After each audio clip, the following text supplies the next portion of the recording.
할렐루야. 오늘도 새날을 주신 하나님을 찬양합니다. 어제는 거룩한 주일을 보내고 또 새로운 한 주간을 맞이합니다.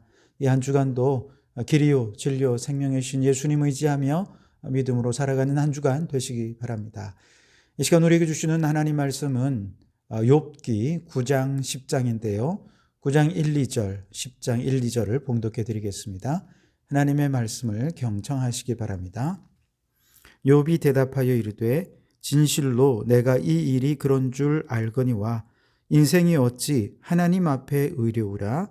아멘. 10장 1, 2절입니다. 내 영혼이 살기에 곤비하니 내 불평을 토로하고 내 마음이 괴로운 대로 말하리라. 내가 하나님께 아뢰오리니 나를 정죄하지 마시옵고 무슨 까닭으로 나와 더불어 변론하시는지 내게 알게 하옵소서. 아멘. 오늘도 이 말씀을 통해 우리에게 주신 하나님의 음성을 듣게 되길 바랍니다. 욥은 고난 중에라도 하나님을 원망하거나 불평하지 않았어요. 그러나 우리가 잘 알듯이 욥은 자신의 태어난 날을 저주하고 죽고 싶다고 하나님께 불평을 쏟아내기도 하지 않았습니까? 이건 도대체 뭡니까? 이것은 하나님을 믿지 않는 불신앙에서 나온 게 아닙니다. 하나님의 신성을 모독한 의도에서 나온 것도 결코 아니었습니다. 다만 먹을 것이 없는 짐승이 본능적으로 울부짖는 것처럼 욥은 재산도 자녀도 건강도 모든 것을 잃어버렸잖아요. 그런 상황 속에서 본능적으로 울부짖는 것이 바로 이런 것이었다는 것이죠. 그럼에도 불구하고 욥의 친구들은 그의 불평을 신성모독이라 정죄했습니다. 또한 그들은 욥이 당한 것조차도 그의 죄가 원인이 되어서 이렇게 말할 수 없는 고난을 당했다라고 하는 인과응보적인 입장에서 욥을 정죄했죠. 그래서 대만 사람 엘리바스와 수아 사람 빌닷이 지금까지 차례로 정죄하지 않았습니까? 당신의 죄로 인해 고난을 받은 것이니 빨리 회개하시오. 하나님은 회개하는 자를 싸매어 주실 것이고 창대하게 하실 것입니다 라고 얘기했습니다. 지난 시간에 빌닷은 당신이 만약에 죄가 없다 하더라도 당신의 자녀들의 죄 때문에 고난당하는 것일 수 있으니 회개하시오. 그렇게까지 얘기했습니다. 그리고 이제 오늘 9장과 10장은 욥의 이 빌닷의 비난에 대해 대답하는 것입니다. 오늘 9장 2절에 보시면 진실로 내가 이 일이 그런 줄 알거니와 인생이 어찌 하나님 앞에 의뢰우라 라고 말합니다. 그 누구도 하나님 앞에 의를 내세울 수 없을 정도로 하나님은 의로운 분이시고 인간은 죄악투성이다 라고 고백하고 있는 것이지요. 욥의 친구들은 말합니다. 하나님은 공의롭습니다. 왜냐하면 죄에 합당한 형벌과 심판을 준비하는 분이기 때문입니다 라고 얘기합니다. 이들은 하나님의 공의로우심에 대해서 권선징악, 인과응보에서 하나님의 공의로운 근거를 찾았지요. 그리고 바로 그 논리로 욥을 비난하고 정죄하고 있는 것입니다.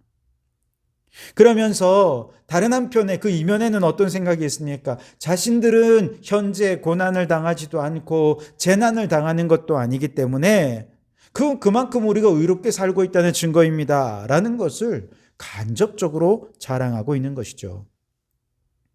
그러나 과연 그들이 아무런 고난도 재앙도 겪고 있지 않기 때문에 의롭다고 말할 수 있을까요? 결코 그럴 수 없습니다. 왜냐하면 의로움에 조금도 흠이 없으신 하나님이 보실 때에는 그 누구도 그 하나님 앞에서 뻔뻔하게 내가 의롭습니다 라고 말할 수 있는 사람은 아무도 없다는 것입니다. 그래서 오늘 2절에 인생이 어찌 하나님 앞에 의로우랴 라고 말하고 있는 것이지요.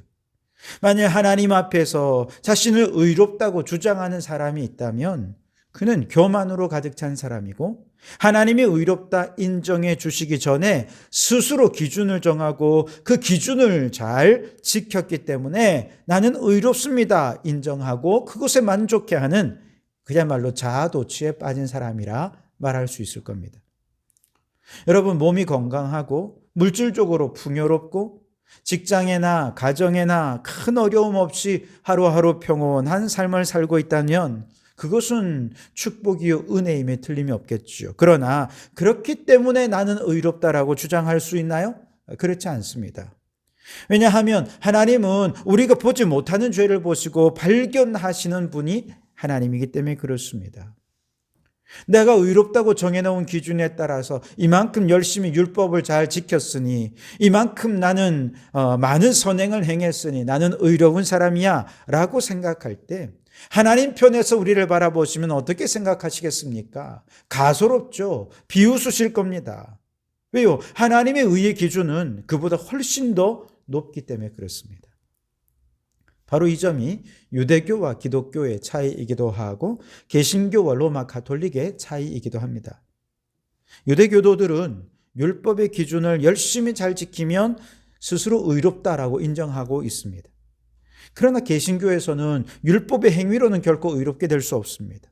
오직 예수를 믿음으로 하나님의 은혜로 의롭게 돼요. 이렇게 은혜로 의롭다함을 받은 사람은 그 은혜에 감사해서 율법을 성실히 지키는 행위로 나타나는 것이지요.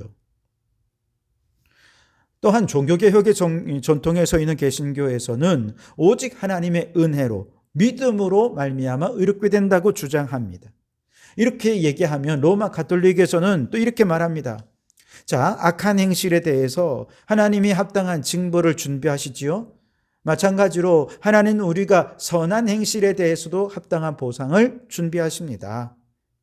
따라서 죄가 징벌받기에 합당하다면 인간의 선행은 상급을 받기에도 합당합니다. 그래서 하나님은 오직 믿음으로만이 아니라 인간의 선행과 공로로도 구원을 받을 상급을 주시는 공의로우신 하나님이십니다 라고 주장하는 것이죠. 그래서 로마 가톨릭에서는요, 오직 믿음으로만이 아니라 인간의 선행과 공로도 구원의 한 방편으로 인정하고 있습니다. 이들 로마 가톨릭에서 말하는 선행이라고 할 때 이건 단지 착한 행실을 말하는 게 아니에요. 로마 가톨릭에는 7성사가 있지 않습니까? 바로 이 7성례에 참여하는 것을 착한 일이다 그렇게 봅니다. 성세성사, 성체성사, 견진성사, 혼인성사, 고백성사 이런 데 적극적으로 참여하는 것이죠. 그런데 여러분, 7성례는 결국 교회를 통해 이루어지는 성사입니다. 그러니 교회가 성도들의 선행과 공로의 통로가 되고, 따라서 성도들은 구원을 받기 위해 선행을 행하기 위해 교회의 권위에 복종하지 않으면 안 되는 구조죠. 그래서 오직 은혜 이외의 선행과 공로를 구원의 수단으로 제시하는 가톨릭 교회는 하나님의 공의를 오히려 교회가 사람들을 통제하는 수단으로 악용하고 있는 것이지요. 반면에 우리 개신교에서는 인간의 행위는 결코 인간을 의롭게 할 수 없음을 분명히 합니다. 왜냐? 인생이 어찌 하나님 앞에 의로울 수 있겠는가? 이걸 알기 때문이지요. 욥도 하나님을 공의로우신 분으로 고백합니다.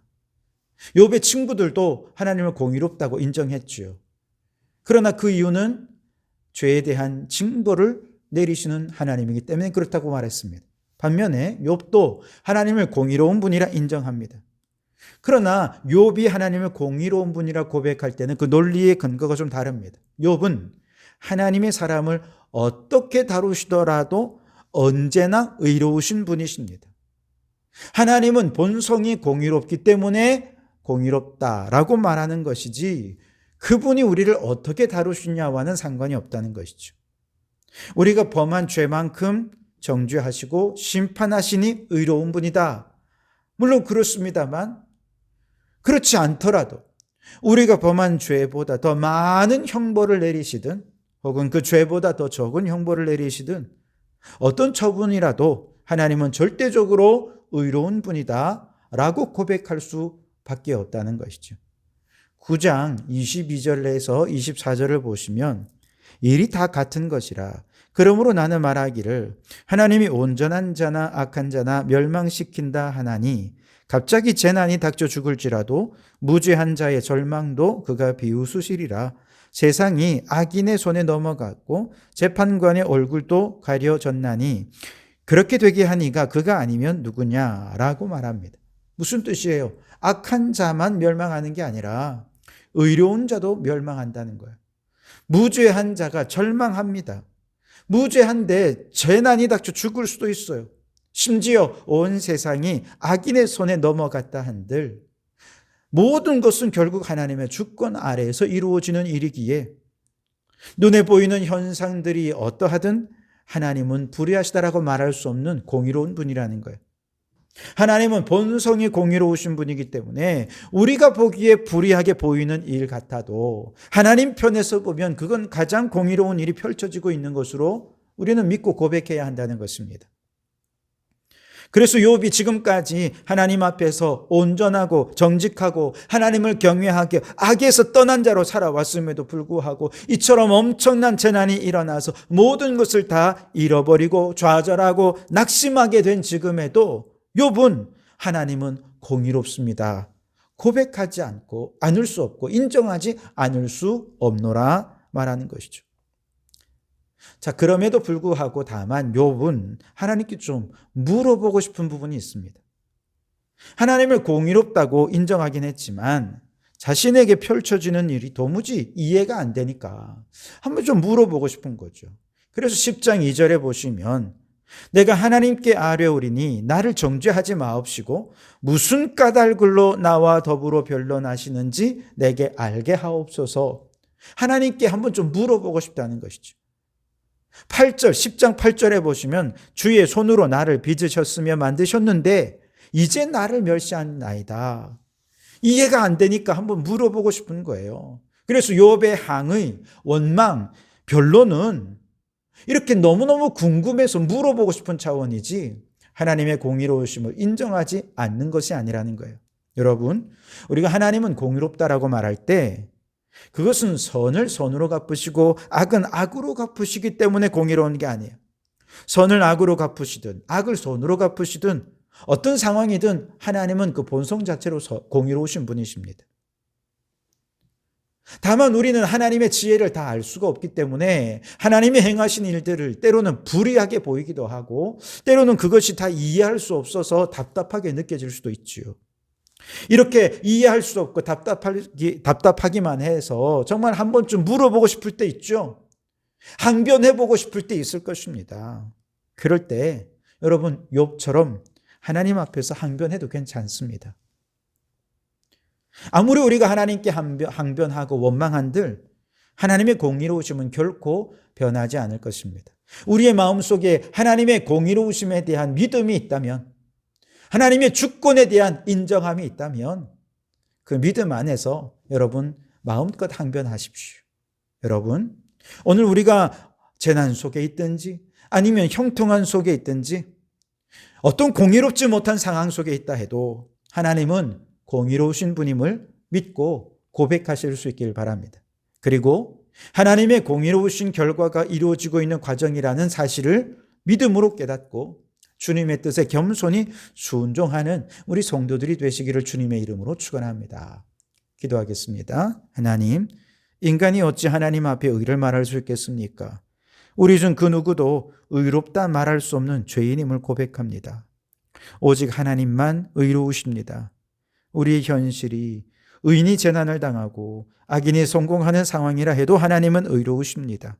다 이해할 수 없는 상황에서 때로 하나님께 항변하고 따져 묻고 싶을 때 욥처럼 솔직하게 항변도 할 것입니다. 그럼에도 불구하고 하나님의 공의로우심에 대한 믿음은 결코 변치 않게 하셔서 우리를 그 공의로 선하게 빚어 주시옵소서.